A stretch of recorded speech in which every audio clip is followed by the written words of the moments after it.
এই জন্য আল্লাহ তাকে অনেক পরীক্ষা করেছিলেন। দম্পতি এখানে একটা পরীক্ষা ছিল, যখন সন্তান হাঁটা চলার বয়সে উপযুক্ত হলো, তখন আল্লাহ তাআলা হযরত ইব্রাহিম আলাইহিস সালামকে বললেন, ইব্রাহিম তোমার সবচেয়ে প্রিয় জিনিস আমার রাহে কুরবানি করো।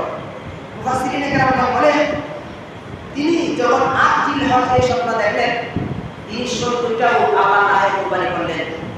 পরের রাতে আবারও তিনি একই স্বপ্ন দেখলেন, পরের রাতেও আবারও তিনি ৭০টা উট কুরবানি করলেন। অতঃপর ১০ জিলহজ রাতে তিনি স্বপ্নে দেখলেন, ইব্রাহিম তোমার সবচেয়ে প্রিয় যে জিনিস, সবচেয়ে যে জিনিসটা প্রিয়, সবচেয়ে প্রিয় যেটা, এটা আমার রাহে কুরবানি করো। কি বলে সবচেয়ে প্রিয় কে? সবচেয়ে প্রিয় কে? যে সন্তান ৮৬ বছর বা ৯৬ বছর বয়সে পাওয়া, আবার এই সন্তান যখন জন্মগ্রহণ করেছে, আবার তার থেকে দূরে সরে গেছে, আবার যখন কাছে আসছে, তখন বলছে, ইব্রাহিম তোমার প্রিয় জিনিস কুরবানি করো। ইব্রাহিম আলাইহিস সালাম খলিল হবে এমনি না, প্রত্যেকটা পরীক্ষায় পাস। আল্লাহ তাআলা কোরআনুল কারীমে এইভাবে কথা বলেছেন, ফালাম্মা বালাগা মুসায়া ক্বালা ইয়া বুনাইয়া ইন্নী আরা ফিল মানাম। ১০ তারিখ রাতে যখন এই স্বপ্ন দেখলেন, তখন সন্তানকে বললেন, বাবা আমি স্বপ্নে দেখেছি ইন্নী আরা ফিল মানাম, আমি স্বপ্নে দেখেছি আযবাহু, আমি তোমাকে জবাই করতেছি। বাবা আমি স্বপ্নে দেখেছি তোমাকে জবাই করতেছি। ফানজুর মাযা তারা, বাবা এবার বুঝে শুনে বলো তোমার কি এই ব্যাপারে রায়, তোমার এই ব্যাপারে কি মতামত?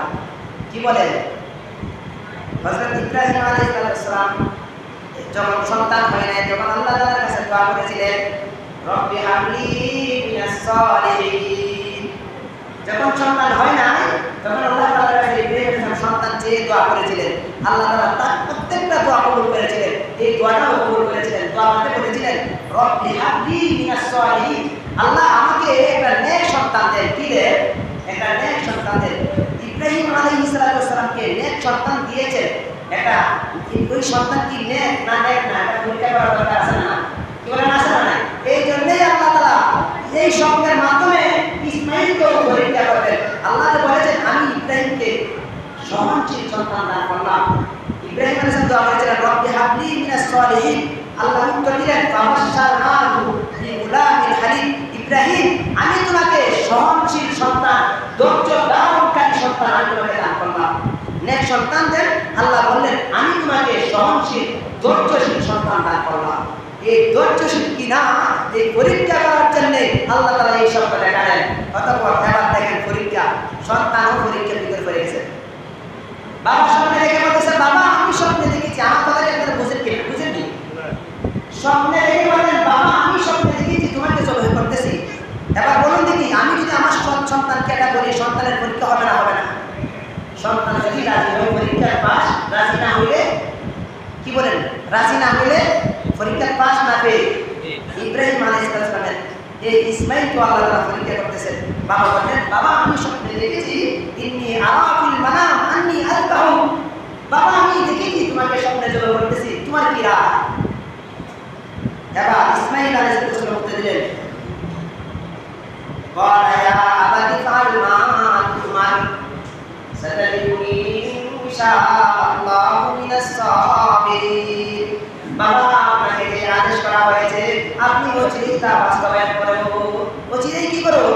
বাস্তবায়ন করুন। সাতাজিদুনি ইনশাআল্লাহু মিনাস সাবিরিন, আশা করা যায় অচিরেই আমাকে পাবেন ধৈর্যশীল অন্তর্ভুক্ত।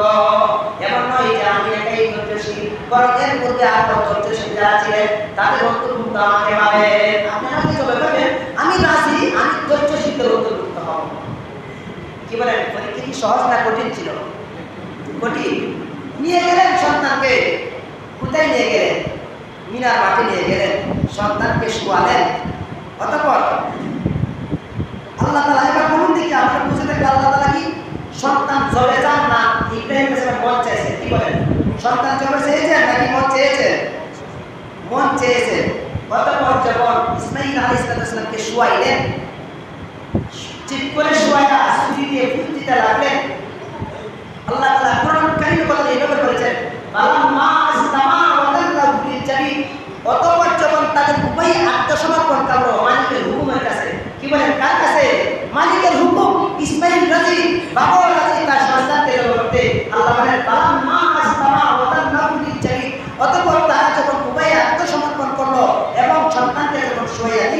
আল্লাহ তাআলা ডাক দিলেন ওয়ানা আদাইনাহু আইয়া ইব্রাহিম, হে ইব্রাহিম, ইব্রাহিম বলে আপনাকে ডাক দিলাম এবং বললাম ফাত সাদ্দাকতা রুইয়া, ইব্রাহিম তুমি তোমার স্বপ্নকে বাস্তবায়ন করেছো। কি বলে? তুমি তোমার স্বপ্ন বাস্তবায়ন করেছো, আর তোমাকে জবাব করতে হবে না। যখন অনুগত হয়ে গেছো, ছুরি ফুল দিয়ে দিয়েছো, সন্তানকে সহায় দিয়েছো, আমি ইসমাইলের জন্য চাই না, আমি তোমার মন চেয়েছিলাম, আমি দেখেছি, সুতরাং তুমি পাশ করেছো, সুতরাং আমি তোমাকে এইভাবে উত্তম প্রতিদান দেবো, আমি তোমাকে খলিল বানাবো, আমি তোমাকে নেতা বানাবো। অতঃপর আল্লাহ তাআলা বলেন ওয়াফাদাইনাহু বিযিবহিন আযীম, এবং ইসমাইলের বদলে আমি উত্তম একটা ফিদিয়া জান্নাত থেকে প্রেরণ করব।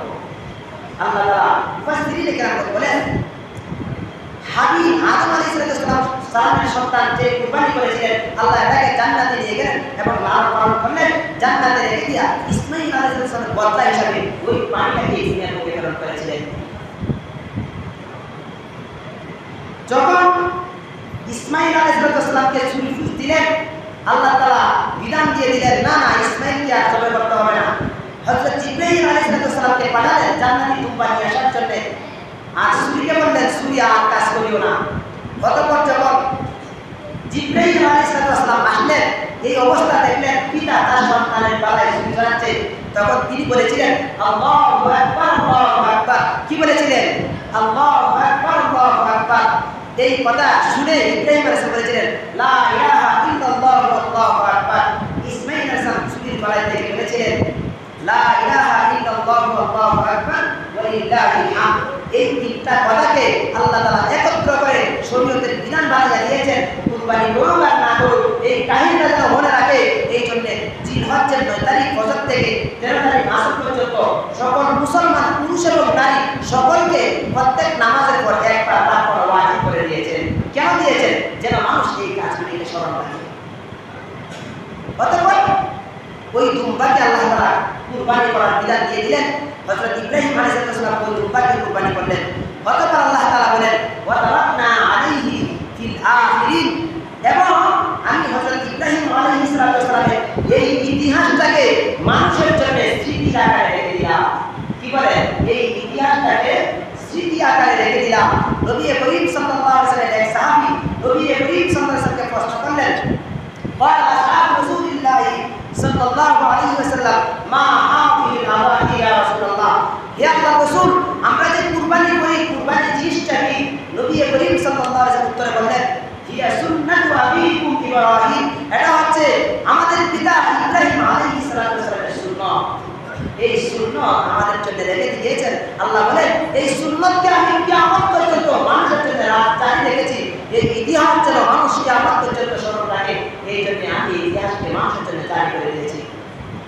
আসুন আমরা এই ইতিহাস থেকে আমরা কি শিখলাম? ইতিহাস থেকে যা শিখলাম, কুরবানি হচ্ছে আল্লাহ তাআলার রাহে, আল্লাহ তাআলার হুকুমের সামনে নিজের মাথাকে নুয়ে দেওয়া, আল্লাহ তাআলার হুকুমের কাছে মাথাকে নত করে দেওয়া, এই হলো কুরবানির শিক্ষা। এই জন্য আমরা কুরবানি করার মাধ্যমে আল্লাহ তাআলার কাছে মাথাগুলিকে নত করবো ইনশাআল্লাহ। আল্লাহ তাআলা আমাদের সকলকে কুরবানি সহ আল্লাহ তাআলার যতগুলি হুকুম আছে সবগুলির সামনে যেন আমাদের মাথাকে নুয়ে দিতে পারি। আল্লাহ তাআলা আমাদের সকলকে তৌফিক দান করুন। বলুন আমিন। ওয়া আখিরু দাওয়ানা আলহামদুলিল্লাহি রাব্বিল আলামিন। যারা সুন্নাত পড়বে তারা কবলের জন্য সুন্নাত করবে।